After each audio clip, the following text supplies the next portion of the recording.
Yo yo yo, voilà, bonjour à tous. Maintenant, je suis au Mont Bromo, euh, précisément à côté du Mont Bromo.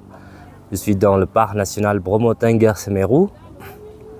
Je vous explique un peu comment pour venir ici et à quel moment euh, quand vous pouvez ou quand le meilleur temps pour visiter le Mont Bromo. Alors, le Mont Bromo, le meilleur ou le beau temps pour venir ici, c'est entre avril et juin. Après juillet, août, c'est le beau temps quand même, mais c'est le beau temps, mais il y a quand même beaucoup de touristes jusqu'à septembre. Après octobre, c'est recommandé jusqu'à novembre. Là maintenant, on est à 9 novembre.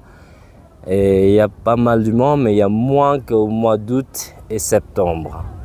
Alors, mais j'ai une solution pour venir ici au mois d'août, septembre, juillet, août, septembre. Pour éviter le nombre de touristes, il faut faire l'inverse pour le programme. Parce que tout le monde vient ici toujours le même circuit.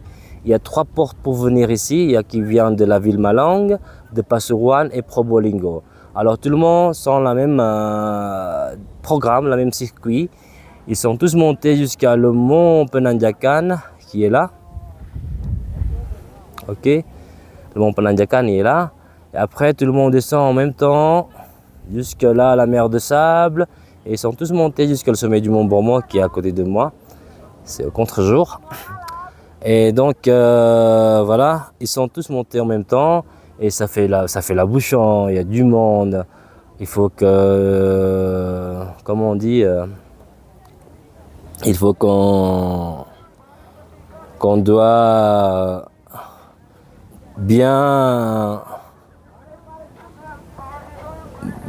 choisir l'heure pour visiter le Mont Bromo. Ça veut dire il faut partir très tôt. Mais par contre, si vous partez très tôt, il faut attendre très longtemps. Donc après, le meilleur moment pour aller au Mont Bromo, pour venir au Mont Bromo, c'est, voilà, comme je vous ai dit, au mois d'avril jusqu'à juin, ou sinon à la fin septembre jusqu'à novembre. Et ah oui, ici pour venir au Mont Bromo, vous pouvez avec des agences de voyage ou vous partez tout seul, mais c'est un peu compliqué parce que le chemin, etc., ou le transfert entre les villes. Et puis le billet d'entrée pour le Mont Bromo, c'est 220 000 par personne. Et puis ça c'est le jour de travail, et puis le week-end c'est 320 000 roupies. Ok, donc voilà, c'est ça. Et pour les 4x4, vous pouvez trouver, enfin c'est mieux avec une agence parce que je travaille pour une agence, mais c'est pas uniquement pour ça. C'est mieux en 4x4 parce que voilà, ça donne travail pour le locaux. Et puis c'est pour la raison du confort pour votre voyage aussi, pour garder le temps, etc. Donc ah oui, j'ai parlé tout à l'heure sur la solution si vous visitez le Mont Bromo au mois d'août surtout. Alors je vous ai dit qu'on fait l'inverse. Ça veut dire pour voir le lever du soleil depuis ici, depuis les aréas du Mont Bromo. Alors, il vaut mieux de voir le lever du soleil depuis les cratères du Bromo. Et après, on va au point de vue, le mont Seruni, là c'est déjà bien.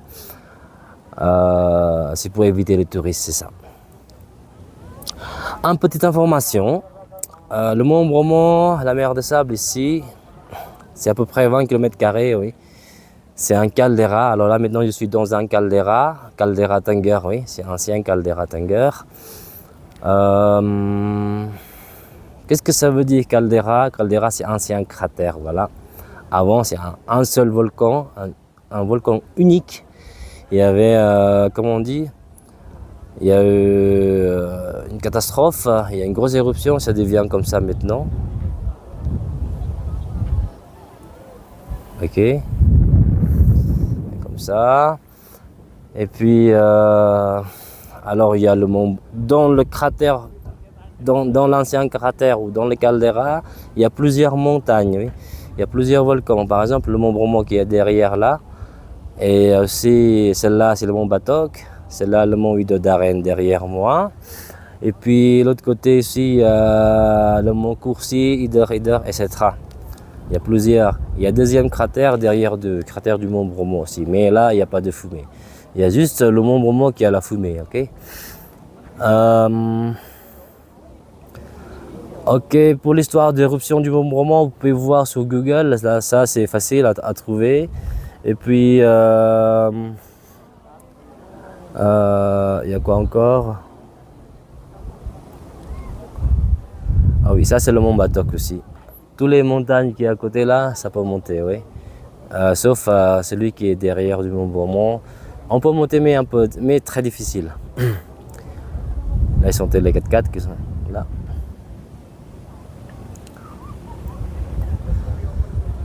Ok, c'est ça. Pour venir ici, une nuit, ça ira. 2 nuits, c'est plus confort. 3 nuits, c'est très confort. Ok. Et si vous restez 2 nuits ici, autour du mont Bromo, vous pouvez faire l'ascension du mont Bromo et puis vous pouvez visiter le village. C'est ça. Ok. Ensuite, le mont Bromo. Je vais parler du mont Bromo. Une petite histoire du mont Bromo. Le mont Bromo, en fait, c'est le volcan. Les Javanais, ça se prononce O, ok? Bromo, en fait, ça veut dire c'est Brahma. Brahma, c'est Dieu créateur, Dieu d'Hindu, ok? Les hindouistes, ils sont Trinité. Hindouistes, comment? Dieu Brahma, Vishnu et Shiva. Brahma, Dieu créateur. Vishnu est protecteur. Shiva, destructeur, ok? Ils sont Trinité. Ils croient à 3 dieux principaux. Mais les gens autour du mont Bromo, là, ils sont Tungérés, c'est un ethnique qui s'appelle Tunger. Ils sont, comment on dit, ils sont tous hindouistes. Mais leur dieu supérieur, c'est Brahma, dieu créateur. Voilà, Brahma, Bromo en fait, ça veut dire c'est Brahma, comme ça. Il y a pas mal d'histoires aussi sur le nom de l'ethnie Tunger. Mais là, je vais vous parler de ça la prochaine vidéo. Ok? Donc, merci d'avoir passé de votre temps pour voir ma vidéo. J'espère que ça vous intéresse, j'espère que ça vous donne une bonne information. Et n'oubliez pas de liker, subscriber, partager. Et si vous avez des questions, vous pouvez me demander dans la page commentaire. Et voilà, je vais aller continuer le travail. Merci et à la prochaine aventure, Monsieur Chefouane.